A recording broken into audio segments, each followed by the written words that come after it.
इस मूवी का स्टार्ट होता है और स्टार्ट में हमें जोकर को दिखाया जाता है। ये जोकर हम सबको बता रहा होता है कि जो कार्टून आप स्क्रीन पर देख रहे हैं ये मेरे फेवरेट तो नहीं है, मगर बचपन से मुझे यही कार्टून हर तरफ दिखाई देते हैं। आसपास के लोग मुझे इन्हीं शक्लों में दिखाई देते हैं और ऐसा लगता है कि ये मुझ पर अटैक कर रहे हैं। इसके बाद वो अपनी जॉब पर दिखाया जाता है जहाँ पर उसका सीनियर उससे आकर कह रहा होता है कि जल्दी काम किया करो, दिन में सपने मत देखा करो वरना तुम्हें बोनस भी नहीं दिया जाएगा और आज तक जो तुमने लोन लिया है वो भी नहीं दे पाओगे। इसके बाद इसके पास इसका दोस्त आता है और कहता है कि जहाँ पर तुम रह रहे हो वो जगह अच्छी नहीं है, तुम्हें किसी दूसरी अच्छी जगह पर रहना चाहिए। तो कहता है तुम्हें किस पागल ने कह दिया है कि मैं इतनी अच्छी जगह अफोर्ड कर सकता हूँ, मैं यहाँ पर अपार्टमेंट नहीं ले सकता। वो कहता है कि मैं एक आदमी को जानता हूँ और उसे पैसों की बहुत ही ज्यादा जरूरत है, वो अपने अपार्टमेंट को कम पैसों में बेच रहा है। इस अपार्टमेंट की रियल में तो कीमत 12 मिलियन है लेकिन वो 6 मिलियन में बेच रहा है। मेरे पास 2 मिलियन है, तुम भी मुझे कुछ पैसे दे दो और हम मिलकर उस अपार्टमेंट को खरीद लेते हैं और हमें अच्छा खासा मुनाफा होगा बाद में। अब ये कहता है कि मैं ऐसा नहीं कर सकता, मेरी मदर मुझ पर गुस्सा होंगी। वो कहता है कि तुम्हारी मॉम तो कई सालों से कोमा में है, वो जागेंगी तो गुस्सा होंगी ना। इसे इस बात पर काफी ज्यादा गुस्सा आता है और इस सीन में हमें ये भी दिखाया जाता है ये एक नर्स को लाइक करता है। वो नर्स उसी हॉस्पिटल में रहती है जहाँ पर इसकी मदर एडमिट है। इसके बाद हमें हॉस्पिटल का सीन दिखाया जाता है जहाँ पर उस नर्स को बहुत ज्यादा लोग तंग कर रहे होते हैं और ये कुछ भी नहीं कर सकता क्योंकि ये तो कोई काम ही नहीं कर सकता, ये तो उसको बचा भी नहीं सकता और साथ ही इसे अपनी मदर के मेडिकल बिल्स भी देने हैं जिसकी वजह से ये काफी ज्यादा परेशान रहता है। आखिरकार इतनी ज्यादा परेशानियों के बाद ये उस प्लॉट को बेचने का सोच लेता है। अब ये अपने दोस्त से बात करता है और कहता है कि मैं अपना प्लॉट बेचना चाहता हूँ जो कि मेरी मदर के नाम पर है और मैं चाहता हूँ कि हम दोनों मिलकर उस प्लॉट को खरीदें जो तुम कह रहे थे। इसका दोस्त आ जाता है हॉस्पिटल और ये लोग डॉक्यूमेंट्स पर साइन भी करवा लेते हैं। वहाँ पर कुछ डॉक्यूमेंट्स होते हैं जो कि इंग्लिश लैंग्वेज में होते हैं। ये कहता है कि मैं इन डॉक्यूमेंट्स को पढ़ना चाहता हूँ। वो कहती है कि ये डॉक्यूमेंट्स इंग्लिश लैंग्वेज में है, तुम इनको कैसे पढ़ सकते हो। एक डॉक्यूमेंट को तो ये पढ़ने की भी कोशिश करता है लेकिन वो इससे जल्दी वो डॉक्यूमेंट ले लेते हैं। इसके बाद वहाँ पर एक आदमी आता है जिसको इसने पहले कभी नहीं देखा था। इसका दोस्त वो सारे डॉक्यूमेंट्स उस आदमी को दिखाता है और वो वहाँ से चले जाते हैं। नेक्स्ट सीन में हमें दिखाया जाता है कि ये अपने दोस्त को कॉल कर रहा होता है लेकिन उसका नंबर बंद जा रहा होता है। ये काफी ज्यादा परेशान हो जाता है कि कहीं कुछ मेरे साथ गलती ना हो जाए। नेक्स्ट डे जब ये हॉस्पिटल होता है तो वहाँ पर इसके पास एक कॉल आती है जहाँ पर एक आदमी कह रहा होता है कि मैं करने के लिए कुछ भी करूँगा, प्लीज मुझे छोड़ दो, मुझे माफ कर दो। अब ये नेक्स्ट डे बहुत ज्यादा परेशान हो जाता है और उसी ऑफिस में जाता है जहाँ पर प्रॉपर्टी डीलिंग का उसका दोस्त काम करता था। अब वहाँ पर जो मैनेजर होता है वो इसको बताता है कि आपके दोस्त को तो हमने काफी टाइम पहले जॉब से निकाल दिया था क्योंकि वो हमारे क्लाइंट के पैसे लेकर भाग गया था। तभी इसके पास एक अननोन नंबर से कॉल आती है। ये वही आदमी था जिसको डॉक्यूमेंट्स इसके दोस्त ने पकड़ाए थे। अब वो इसको एक सीक्रेट प्लेस पर ले जाता है जहाँ पर एक आदमी इसको बताता है कि आप पर बहुत ज्यादा लोन चढ़ गया है। अगर 30 साल भी लगातार आप 4 जॉब्स करते हैं तब भी आप इन पैसों को चुका नहीं सकते और साथ ही साथ इन पैसों को चुकाना आपके लिए इतना ज्यादा मुश्किल होगा कि आप अपनी मदर के बिल्स भी नहीं दे पाएंगे। एक्चुअली ये सारा कर्जा इसके दोस्त पर था मगर इसके दोस्त ने धोखे से ऐसे डॉक्यूमेंट्स पर साइन करवा लिए थे जिस पर ये लिखा हुआ था कि अगर वो ये कर्जा नहीं दे पाता तो बाकी का कर्जा ये अदा करेगा। अब वो आदमी से कहता है कि आपका दोस्त तो ये कर्जा अदा नहीं कर सकता तो आपको ही ये सारा कर्जा देना होगा जिसे देने के लिए तुम्हें 30 साल तक मेहनत करना पड़ेगी। इसके बाद वो इससे कहता है कि सच बताऊं तुम काफी ज्यादा लकी हो, मुझे जेलसी हो रही है। वो कहता है कि तुम बिल्कुल ठीक टाइम पर हो, एक डेस्टिनी शिप रेडी है। डेस्टिनी का मतलब होता है किस्मत और वो बताता है कि यहाँ पर तुम अपनी लक को आजमा सकते हो। वो ऐसे कि तुम इस शिप में जाकर गेम को खेलो, अगर तुम गेम जीत जाते हो तो तुम्हारा सारा का सारा कर्जा माफ हो जाएगा। इसके बाद वो इसको 1 मिनट का सोचने का टाइम देता है और कहता है कि तुम सोच लो, या तो तुम गेम खेलोगे और सारा कर्जा माफ करवा लोगे या फिर 30 साल तक मेहनत करोगे कर्जे को अदा करने के लिए। अब ये उस शिप में जाकर गेम खेलने के लिए रेडी हो जाता है और कहता है कि इस गेम में हमें करना क्या होगा। वो कहता है कि ये बात तो आपको शिप में जाकर पता चलेगी और अगर आप इस गेम को हार गए तो वो हमारी मर्जी, हम आपके साथ कुछ भी कर सकते हैं। अब ये उस नर्स को बताता है कि मैं एक काम पर जा रहा हूँ। वो इसको काफी रोकने की कोशिश करती है मगर ये भी काफी ज्यादा मजबूर था। अगर ये सब ना करता तो इससे शादी कैसे करता और अपनी मदर के मेडिकल बिल्स कैसे देता। वहाँ पर काफी ज्यादा लोग होते हैं जो शिप पर गेम खेलने के लिए जा रहे होते हैं। वहाँ पर जाने से पहले ये सब लोग इन लोगों को इंजेक्शन लगा रहे होते हैं ताकि ये सब बेहोश हो जाए और इनको होश तभी आएगा जब ये वहाँ पर पहुँच जाएंगे। इसके बाद इसको कुछ गलत लगता है कि जैसे मैं कोई गलत जगह पर जा रहा हूँ। अब ये वहाँ से भागने की कोशिश करता है लेकिन वो लोग इसको दूर से इंजेक्शन लगा देते हैं और आखिरकार ये उस शिप में पहुँच ही जाता है। अब शिप में वही आदमी आता है जिसने पहले इसे कर्ज के बारे में बताया था। वो वहाँ पर सबको बता रहा होता है कि इस गेम का नाम है रॉक पेपर और सीजर। सबके पास 12 कार्ड्स हैं जिसमें से 4 रॉक के, 4 पेपर के और 4 सीजर के। इसके अलावा आप सबके पास 3-3 स्टार्स भी हैं जो आप सबको अपने बाजू पर लगाने होंगे। इसमें 2 प्लेयर्स होंगे और एक रेफरी होगा जो इनकी गेम को चेक करेगा।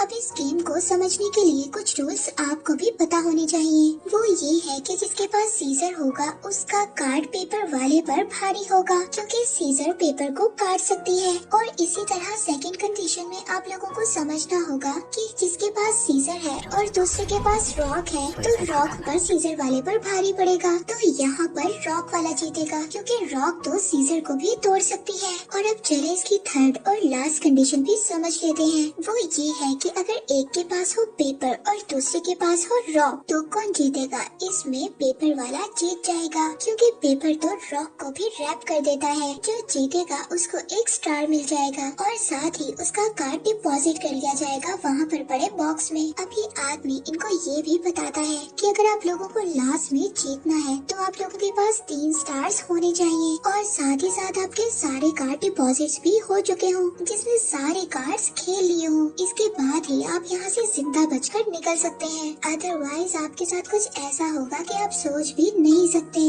वो इन सबको डरा रहा था। ये गेम है 4 घंटे की। इसके बाद इस गेम को स्टार्ट कर दिया जाता है। यहाँ पर सभी लोग दुनिया के अलग अलग कोनों से आए थे और एक दूसरे की जुबान को समझने के लिए वो अपने कानों में ऑपरेटर्स लगाते हैं। तभी इस जोकर के पास, जिसका नाम केसी है, जो इस मूवी का मेन कैरेक्टर है, इसके पास एक आदमी आता है और इससे पूछता है कि क्या आप चाइना से हो। वो इसको कहता है कि क्या तुम्हें पता है कि यहाँ पर इतने ज्यादा कैमरे क्यों लगे हुए हैं, क्योंकि बहुत सारे लोग हमें ऊपर से देख रहे हैं और इन लोगों ने हमारे पर बेट भी लगाई हुई है और पता है कि अगर हम हार जाएंगे तो ये लोग हमारे साथ कितना बुरा सलूक करेंगे। वो कहता है कि हमें जीत कर यहाँ से जिंदा जाना होगा। किसी कहता है कि कौन पागल है जो यहाँ से नहीं जाना चाहता, तुम अभी मेरे सारे कार्ड्स ले लो, मैं यहाँ से चला जाऊंगा, क्योंकि जिसके पास 3 स्टार्स हो और कार्ड भी कोई ना हो तो वो यहाँ से जा सकता है। तभी वो आदमी कहता है कि यही तो बात है, सभी यहाँ पर लालची है। वो कहता है कि अगर 2 लोगों के सेम कार्ड्स हो तो टाई हो जाता है, हम दोनों के कार्ड्स डिपॉजिट हो जाएंगे तो हम दोनों जीत जाएंगे। क्यों ना हम दोनों मिलकर खेलते हैं। हम दोनों मिलकर खेलते हैं और एक ही ऑर्डर में अपने कार्ड्स को रख लेते हैं और ऐसे हमारे सारे कार्ड्स टाई होते जाएंगे और हमारे सारे कार्ड्स डिपॉजिट हो जाएंगे और हम लोग यहाँ से आसानी से बाहर चले जाएंगे। तुम मेरी बात मानो तो हम यहाँ से 3 मिनट में बाहर जा सकते हैं। अब केसी उसकी बात मान जाता है और ये दोनों गेम खेलने के लिए चले जाते हैं।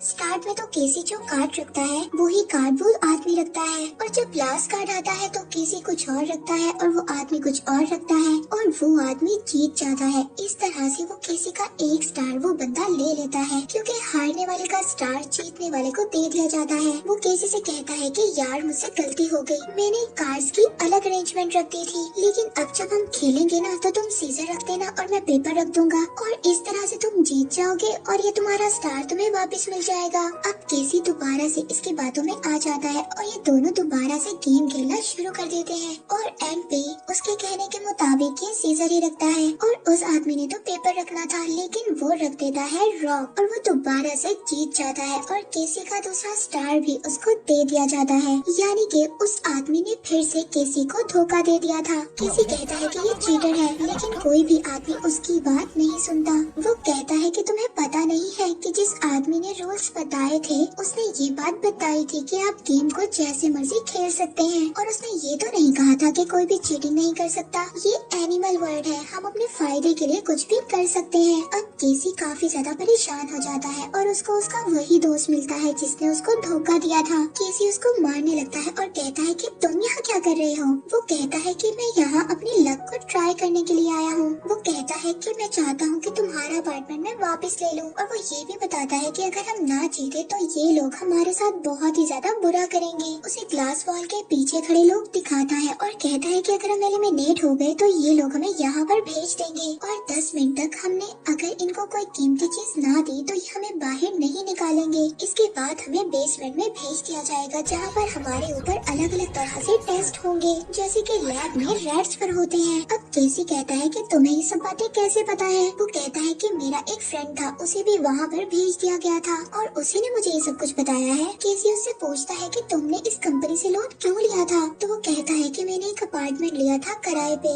जिस पर रोज ही इंटरेस्ट इकट्ठा होता रहता था और रेंट भी मेरे ऊपर इतना ज्यादा कर्जा बन गया। अब केसी उसको कहता है कि 4 घंटे की गेम है और 2 घंटे रह गए हैं, हमें कुछ ना कुछ तो करना होगा, हमें यहाँ से जिंदा निकलना होगा। हम दोनों के पास ही एक एक स्टार रह गया है। अब हम दोनों को ऐसा आदमी ढूंढना होगा जिसके पास 2 स्टार्स हों और कार्ड्स कोई भी ना हो। हम उस आदमी को कार्ड्स दे देंगे और उससे स्टार ले लेंगे। उसका दोस्त कहता है कि हाँ, एक ऐसा आदमी है और मैं उसको जानता हूँ। अब ये लोग जाकर उससे बात करते हैं। वो पहले तो बात नहीं मानता, लेकिन बाद में ये लोग उसको समझाते हैं कि हमसे कार्ड ले लो, फारिग बैठने से तो अच्छा है कि तुम कुछ ना कुछ खेल लोगे और बेसमेंट में तो नहीं जाओगे ना। अब ये आदमी इनकी बात मान जाता है, लेकिन वो आदमी काफी ज्यादा धोखेबाज था। वो इनके कार्ड्स को चुरा लेता है और दूसरे आदमी के साथ जाकर गेम को स्टार्ट कर देता है, और तो वो इस गेम में इनका कार्ड भी हार जाता है और अपना एक स्टार भी दूसरे आदमी को देना पड़ जाता है। अब ये लोग उस आदमी को काफी ज्यादा मारते हैं और उसे कहते हैं कि तुमने ऐसा क्यों किया। वो आदमी कहता है कि मुझे माफ कर दो, मुझे बचा लो, मैंने बेसमेंट में नहीं जाना, मेरी एक बेटी भी है। इस बात पर केसी को उस पर तरस आ जाता है, जबकि केसी का दोस्त उसको कहता है कि हम तुम्हें क्यों छोड़े, तुमने हमारा कार्ड चोरी किया था। कहता है कि मैंने तो चोरी नहीं किया, मुझे तो शक हो गया था। आप लोगों के पास 4 सीजर्स थे और 2 पेपर्स थे, आप लोगों के कार्ड्स बैलेंस नहीं थे। यहाँ पर सब लोग अपने कार्ड्स को बैलेंस रखते हैं। अब केसी अपने माइंड में सोचता है कि यहाँ पर सब लोग अपने कार्ड्स को बैलेंस रखते हैं, यानी कि पहली 2 टर्न्स खेलने के बाद उनके कार्ड्स यूज हो गए हों। इसके बाद वो कौन से कार्ड्स यूज करेंगे, ये प्लानिंग केसी अपने माइंड में बनाता है। इसके बाद केसी कहता है कि मैं कुछ पैसे लोन के लिए लेने जा रहा हूँ और एंड में अगर हमें स्टार्स लेने की जरूरत पड़ी तो हम इन पैसों से स्टार्स को ले सकते हैं। और तुम लोग ऐसे आदमी को ढूंढो जिसने अपने 5 कार्ड्स खेल लिए हो और उसके पास बाकी 7 कार्ड्स बचे हों। अब इसके दोस्त उस आदमी को ढूंढ लेते हैं और उसके पास जाकर पूछते हैं कि क्या आप हमारे साथ गेम खेलना चाहेंगे। अब वो आदमी मान जाता है और इनमें गेम स्टार्ट हो जाती है। अब पहली गेम तो केसी अपने माइंड का यूज करते हुए जीत जाता है। वो कहता है कि जो भी हो जाए, जाना तो तुम्हें हेल में ही है। केसी कहता है कि तुम्हें कैसे पता, तुम हमारे साथ और गेम खेलोगे। तो वो कहता है हाँ मैं खेलूंगा, मगर शर्त ये है कि मैं तुम्हारे साथ 3 राउंड्स खेलूंगा। अब ये लोग दोबारा गेम खेलते हैं। पहले राउंड में केसी गेम हार जाता है तो उसके दोस्त उसको मना करते हैं और कहते हैं कि अगले 2 राउंड्स मत खेलो, मगर केसी कहता है कि उसे तो ऐसा लग रहा है कि मैंने अपने कार्ड्स बैलेंस किए हुए हैं, जबकि मेरे कार्ड्स बैलेंस नहीं है। अब केसी दोबारा से अपने माइंड को यूज करता है और उससे 2 राउंड्स जीत जाता है। अब वहाँ पर वो आदमी आ जाता है जो इन सबको रूल्स एक्सप्लेन करता है और वो आकर कहता है कि शायद आप लोगों को मेरे रूल्स की समझ नहीं आई थी। मैंने कहा था कि यहाँ से वही आदमी बाहर जा सकता है जिसके पास 3 स्टार्स हो और 12 कार्ड्स हो और उन्होंने खेल लिए हो। फिर वो एक आदमी को उठाता है और बताता है कि इस आदमी ने अपने 3 कार्ड्स को फ्लैश आउट कर दिया था टॉयलेट में। शायद आप लोगों को ये लगता है कि हम आप लोगों को देख नहीं रहे। वो उस आदमी को गन से शूट कर देता है और कहता है कि हर उस आदमी की यही सजा होगी जो हमें चीट करने की कोशिश करेगा। अब ये तीनों लोग यहाँ पर काफी ज्यादा परेशान हो जाते हैं कि ये तो लोगों को मार भी सकते हैं और सोचने लगते हैं कि एंड पे हमारे पास कौन से कार्ड्स होने चाहिए जो हम लोगों को जितवा सकते हैं। तो केसी इनको बताता है कि रॉक का कार्ड ऐसा है जिनसे हम जीत सकते हैं, क्योंकि मुझे लगता है कि ज्यादातर लोग सीजर और पेपर का कार्ड यूज करते हैं, तो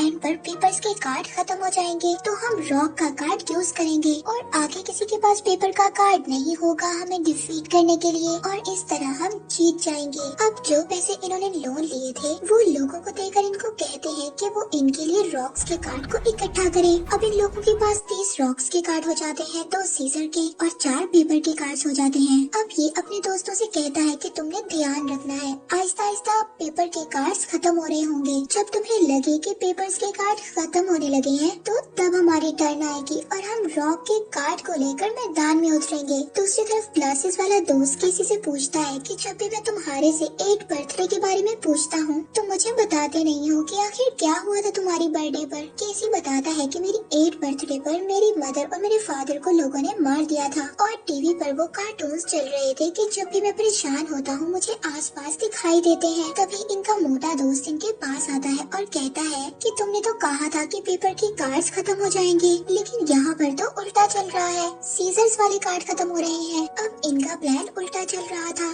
केसी कहता है कि मेरे ख्याल से तो पेपर के कार्ड खत्म होने चाहिए थे, तो वो कहता है कि इसका मतलब कोई और भी है जिसको ये बात पता चल गई है कि हम लोग रॉक के कार्ड को स्टॉक कर रहे हैं। वो लोग अब हमारे लिए पेपर को स्टॉक कर रहे हैं। अब ये लोग डर जाते हैं कि हमारे पास तो रॉक वाले कार्ड्स हैं और सीजर वाले कार्ड्स खत्म हो रहे हैं, यानी कि अब सबके पास पेपर वाले कार्ड्स हैं, तो पेपर तो रॉक पर भारी पड़ता है, यानी कि अगर हम रॉक का यूज करेंगे तो पेपर इसको हरा देगा। इसके बाद इनके पास वो आदमी आता है जिसने असल में पेपर के कार्ड्स को खरीद लिया है। ये लोग उसके साथ डील करते हैं और कहते हैं कि हम तुम्हारे साथ गेम खेलेंगे, तुम हमें 3 स्टार्स दे दोगे। वो कहता है कि मैं तुम्हें ये स्टार्स क्यों दूं, बाद में इन स्टार्स की कीमत बहुत ज्यादा बढ़ जाएगी। वो इनकी बात नहीं मानता।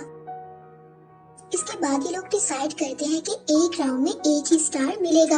अब ये लोग मिलकर गेम खेलते हैं। उस आदमी को ये तो पता था कि इनके पास ज्यादा सारे रॉक के कार्ड्स हैं, तो वो बड़ा चालाक बनकर पेपर का कार्ड यूज करता है। तब केसी उसको बताता है कि मैं इतना भी पागल नहीं हूँ, तुम्हें लगा कि मेरे पास सारे के सारे रॉक के कार्ड्स हैं, बल्कि मैंने तो सीजर के कार्ड्स भी अपने पास रखे हुए थे। जब वो आदमी पेपर का कार्ड यूज करता है तो केसी यहाँ से सीजर का कार्ड यूज कर जीत जाता है। अब केसी उस आदमी के पास जाता है और उसको कहता है कि तुम हमारी टीम में क्यों नहीं शामिल हो जाते। वो कहता है कि तुम मुझे $1000 दे दो और मैं तुम्हें अपने सारे कार्ड्स दे दूंगा। तो केसी कहता है कि नहीं, तुम मुझे $1000 दो तो मैं तुम्हारे सारे कार्ड्स ले लूंगा। वो कहता है कि मैं ऐसा क्यों करूं, मैं चाहूँ तो ये कार्ड्स मैं बाकी लोगों को बेच सकता हूँ। तो केसी कहता है कि अगर ऐसी बात है तो मैं सबको बता दूंगा कि तुम्हारे पास कौन कौन से कार्ड्स हैं, वैसे ही जैसे तुम्हारे दूसरे दोस्तों ने बता दिया है कि तुम्हारे पास कौन कौन से कार्ड्स हैं, और ऐसे दूसरे लोगों को हराना मेरे लिए बहुत ही इजी हो जाएगा।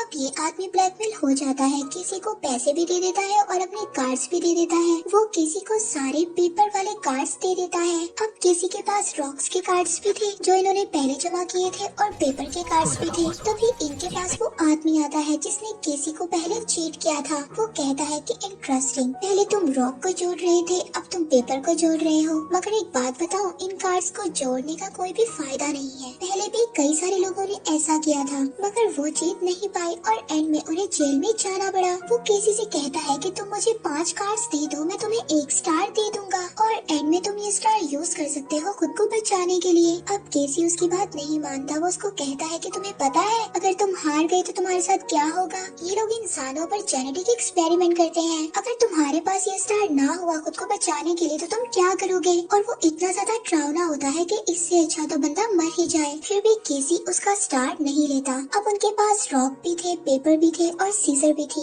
अब वो आदमी जिसने केसी को चीट किया था वो सबके पास जाता है और कहता है कि आप लोगों के पास कौन कौन से कार्ड्स हैं मैं जानता हूँ, और सबको बताता है कि तुम्हारे पास ये कार्ड है, तुम्हारे पास ये कार्ड है और तुम्हारे पास ये है। वो कहता है कि तुम्हें हराना बहुत ही आसान काम है, इसलिए मेरे पास एक आइडिया है, हम सभी कार्ड्स अपने शफल करते हैं। यहाँ ये लोग कहते हैं कि हम इनके साथ नहीं मिलेंगे, इस तरह तो हमारा आइडिया सबको पता चल जाएगा। ये सब लोग उसकी बातों में आ जाते हैं और अपने सभी कार्ड्स उसको दे देते हैं। ये कार्ड्स शफल करना होता है और सबको देने लगता है। तभी एक आदमी कहता है कि हम लोगों ने तो तुम्हें कार्ड्स दे दिए शफल करने के लिए, लेकिन अभी भी कुछ आदमियों ने तुम्हें कार्ड्स नहीं दिए। हाँ, उन्होंने कार्ड्स इसलिए नहीं दिए क्योंकि उन्होंने कुछ कार्ड्स जमा किए हुए हैं। वो नहीं चाहते कि हमें पता चल जाए कि उन्होंने कौन से कार्ड्स को जमा किया हुआ है और क्या फायदा इनके कार्ड्स लेने का। हम लोगों ने तो इनके साथ खेलना ही नहीं है, हम तो आपस में ही खेलते रहेंगे। यानी कि इन लोगों ने आपस में ही एक ग्रुप बना लिया था। अब केसी की बात इन सबके सामने खुल गई थी कि इन लोगों ने कार्ड्स को जमा किया हुआ है। इसके बाद केसी के साथ कोई भी ना खेलता, इसीलिए वो लोग भी इनके ग्रुप में आ जाते हैं और कहते हैं कि हम भी आप लोगों के साथ कार्ड्स को शफल करेंगे। अब ये आदमी सबके कार्ड्स शफल कर कर उनके हाथों में पकड़ाता है, मगर जब केसी के कार्ड्स की बारी आती है तो उनको जमीन पर फेंक देता है। यही आदमी जो सबको चीट कर रहा होता है एक आदमी से कहता है कि मेरे साथ खेलो, मगर वो आदमी इसके साथ खेल नहीं रहा होता। फिर केसी आता है और कहता है कि तुम मेरे साथ खेलो। ये चीट करने वाला आदमी उससे कहता है कि तुम केसी के साथ खेलोगे, इसके पास तो इतने ज्यादा कार्ड्स हैं, ये तुम्हें आराम से हरा देगा। अब ये चीटिंग वाला आदमी केसी के पास आता है और उसको बातों बातों में बताता है तुम्हारे पास सारे पेपर्स के कार्ड्स हैं। केसी कहता है कि तुम्हें कैसे पता कि मेरे पास सारे पेपर के कार्ड्स हैं? तो केसी उसको कहता है कि अगर मेरे पास सारे पेपर्स के कार्ड्स हैं तो तुम्हारे पास जरूर रॉक्स के कार्ड्स होंगे मुझे हराने के लिए। दूसरा आदमी तो भी फौरन बोलता है कि हाँ, इसने अभी मुझे हराया है और मुझसे रॉक का कार्ड लिया है। अब केसी सबको बताता है कि जब मैं न्यू इस गेम में आया था तो इसने मुझे चीटिंग कर कर हराया था। उसके बाद भी ये मेरे पास आया था कुछ कार्ड्स मांगने के लिए, मगर जब मैंने इसको नहीं दिए तो इसने सबसे कहा कार्ड्स को रीशफल करने के लिए। और तो और रीशफल करते हुए भी इसने मेरे साथ चीटिंग की। इसने मुझे सारे के सारे पेपर्स पकड़ा दिए और खुद सारे के सारे रॉक्स रख लिए ताकि ये आसानी से मुझे हरा सके।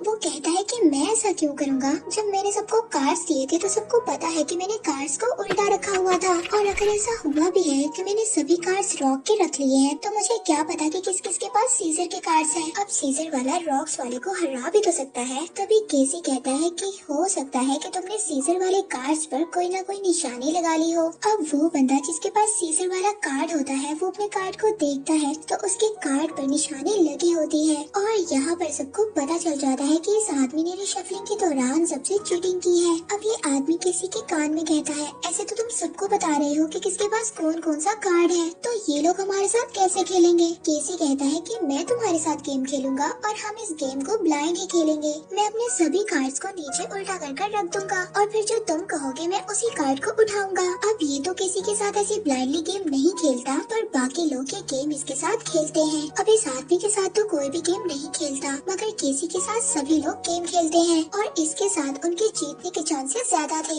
और इस चीटिंग वाले आदमी के साथ कोई भी नहीं खेल रहा होता, वो सबके साथ चीख चीख कर कह रहा होता है कि मेरे साथ गेम खेलो। अब केसी उसके पास जाकर कहता है कि तुम मेरे साथ गेम खेल लो। पहले तो वो नहीं मानता, लेकिन फिर केसी उसको समझाता है तुम सारे कार्ड्स लेकर कहाँ जाओगे, एंड पर तो तुम्हें जेल में ही जाना होगा। और अगर तुम इन कार्ड्स को फ्लैश आउट करने की कोशिश करते हो तो उस आदमी के साथ जैसा उन्होंने किया था तो तुम्हारे साथ भी वो ऐसा ही करेंगे। अब वो आदमी केसी के साथ गेम खेलने के लिए रेडी हो जाता है। अब जब ये दोनों गेम खेलते हैं तो केसी उससे कहता है अगर हम भी ये गेम तुम्हारे साथ नहीं खेले तो तुम ब्लैक रूम में चले जाओगे और अब तुम उन सब लोगों से माफी मांगो जिन लोगों के साथ तुमने चीटिंग की थी, वरना मैं तुम्हारे साथ गेम नहीं खेलूंगा। इसके लिए तुम अपने फेस पर थप्पड़ मारो जोर जोर से, क्योंकि टाइम ओवर हो रहा था। उसे भी गेम खेलना थी और उसे भी अपने कार्ड्स को यूटिलाइज करना था। वो अपने मुंह पर जोर जोर से थप्पड़ मारता है और सबसे माफी भी मांगता है और ऐसे केसी उसको चीटिंग करने की सजा देता है। अब केसी जो उसके साथ वो राउंड खेलता है वो बहुत ज्यादा रिस्की होता है। उसके दोस्त उसको मना भी करते हैं, वो कहते हैं कि तुम मत खेलो, लेकिन केसी कहता है कि अगर हम हारे भी तो हम में से एक ही जेल में जाएगा ना, और टेंशन मत लो, जेल में मैं जाऊंगा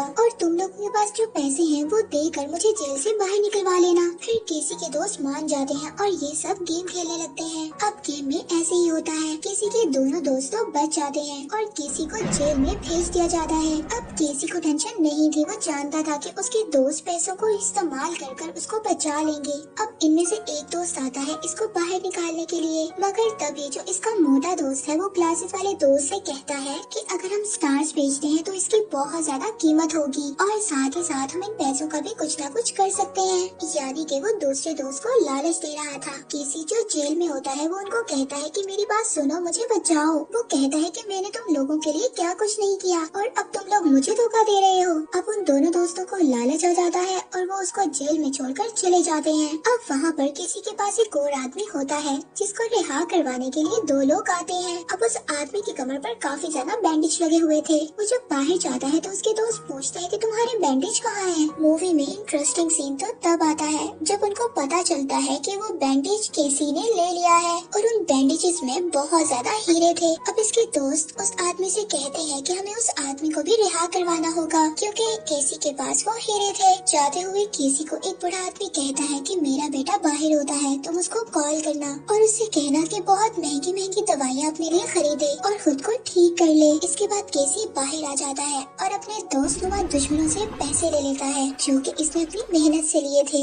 इसके बाद वो इनका इस्तेमाल अपने लिए नहीं करता बल्कि उस बूढ़े आदमी को रिहा करवा देता है जिसका बेटा बहुत ज्यादा बीमार था और उससे कहता है कि बचपन में मेरे माँ बाप भी मुझसे बिछड़ गए थे और मैं तुम्हारे बेटे की तकलीफ समझ सकता हूँ, उसे दवाइयों की नहीं तुम्हारी जरूरत है। इसके बाद केसी अपनी इंटेलिजेंसी के साथ उस डेस्टिनी शिप से बाहर आ जाता है और उसका वो कर्जा भी माफ हो जाता है और इसी के साथ ही मूवी यहीं पर एंड हो जाती है।